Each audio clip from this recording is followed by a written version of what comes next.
All right, so this one, it says determine the smallest. So now they're giving us some parameters. The smallest non-negative angle. Well, non-negative is a fancy math way to say positive. Now you might have a zero angle, right? Non-negative, zero is non-negative. So basically what we're going to say is that our angle theta is non-negative, so it would be greater than or equal to zero. So it could be zero for all we know. All right. So it says that is coterminal of each angle. So if I say negative 2,000 degrees, okay. Again, we're going to incorporate this XY plane. And I'm going to draw a small one because we're going to do this a lot. So what I need to do is because it's negative, I'm going to start with my line here, and I'm going to go around 2,000 degrees, and it's going to stop somewhere. Now, they usually say do the 360 thing. So this takes a little bit of practice, but you're going to divide this by 360 first. In other words, you're going to take a calculator, and you're going to say 2,000 divided by 360. And that tells you how many rotations you get, which is 5. So then you're going to say 5 times 360 is 1,800. And then when you subtract the 2,000 from this, you're going to get an angle of negative 200, right? So I like to do the graph, right? So that means we're going to do 5 complete circles. That gives us 1,800. So let me show you what I'm talking about. So I'm going to take real quick, and I'm going to draw my line here. And this is saying that if I go 1 full revolution, 2 full revolutions, 3 full revolutions, 4 full revolutions, 5 full revolutions. That's 1,800 degrees, right? Because 5 times 360 equals 1,800 degrees.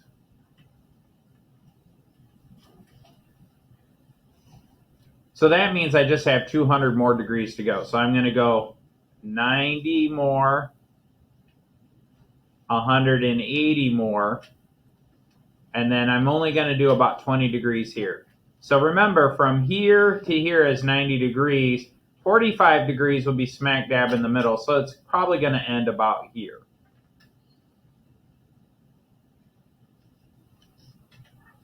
So this would be like, but what's the measurement from here to here? This is about 20 degrees from here to here.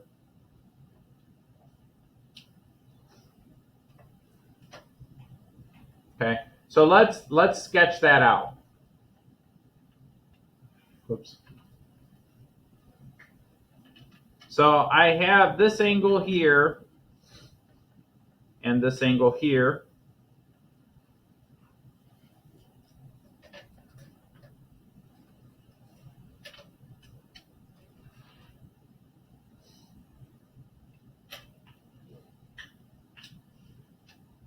Okay. Well, what measure is that? What's that?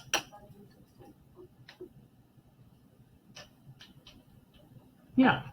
So there's a couple of ways that we could look at this. This could also be 160, right? So from here to here, that would be 160 degrees.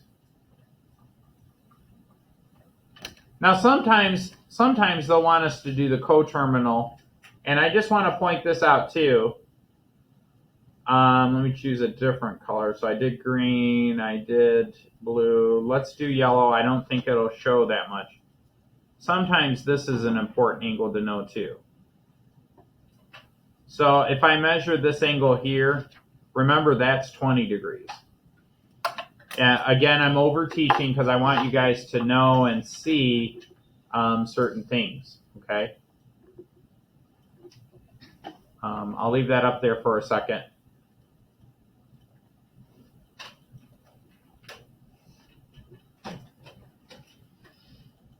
For you guys to write that down. Now, do you guys have any questions about what we figured out?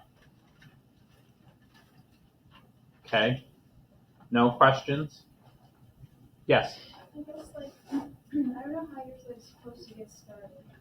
Like, do you just start by doing the 5 times 360 then? Yeah, so you do because we know that one full revolution is 360. So I know because it's 2,000 degrees, I'm going to have to make a full revolution. Don't start putting your stuff away. We're not done yet. We still have 5 minutes of class. I know I'm going to make one full revolution at least, probably more than one. So I go, all right, well, how many full revolutions am I going to do? Well, the easiest way to find it is just to take 2,000 and divide it by the 360. And I got 5.55, right? So when I got 5.55, then I had to say to myself, okay, well, I know I'm going to do at least 5 full revolutions, right?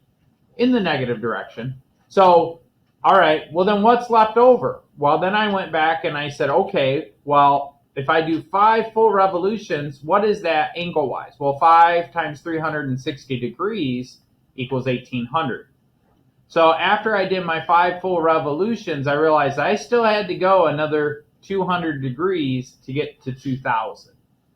So then I counted, all right, well, I'm back here at the starting point, and so I had to go another 90, not quite 200, another 90, which is 180, not quite 200, then another 20. So I'm just keeping track of my head. By the way, if I measure all these, and maybe I'll do that too, let's try this. We're going to say a sine of 160 degrees. I doubt it'll pull it up on the calculator. That's in radians. So we'll do sine of 160 degrees. That's the answer for that. But now if I say sine of negative 2,000, guess what? Same exact number. Okay. Now here's what's really mind-boggling. I said that it's also the same as a coterminal. So if I do sine of 20 degrees, right, same number. That's why I threw that extra sine of 20. Now, which one's easier to work with? They're all going to give us this measure, right? But I'm really focused on my x and y value. And so I'm focused on the opposite and the adjacent and the hypotenuse. So and we're just kind of learning our way with regards to, how we find the easiest angle, because plugging negative 2,000 into a calculator is pretty easy. But you got to remember, they used to do this back in the day by calculating all the math by hand. And it's a heck of a lot easier to calculate the math of 20 degrees, right, than it is 160 degrees, but it's also way, way easier than calculating the math for negative 2,000. Okay? And there are scenarios in which you have to do both. Okay? I just want to double check one thing real quick, make sure I'm getting you guys on the same page. Yeah.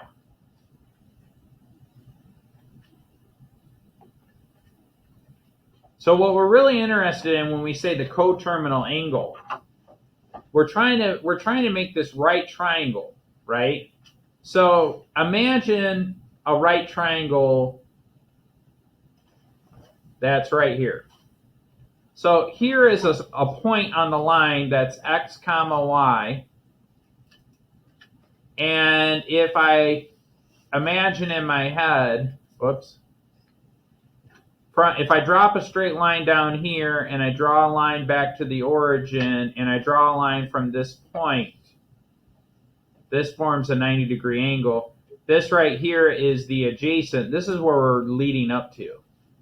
This right here is the opposite. And this, of course, is the hypotenuse. And the interesting thing is this will make that triangle. This will certainly make that triangle. This also makes that triangle. But this is the one, that's the one that's going to be the easiest for us to work with. So we kind of have to learn how to manipulate things. Okay? Does that make sense? All right, good. We'll stop there.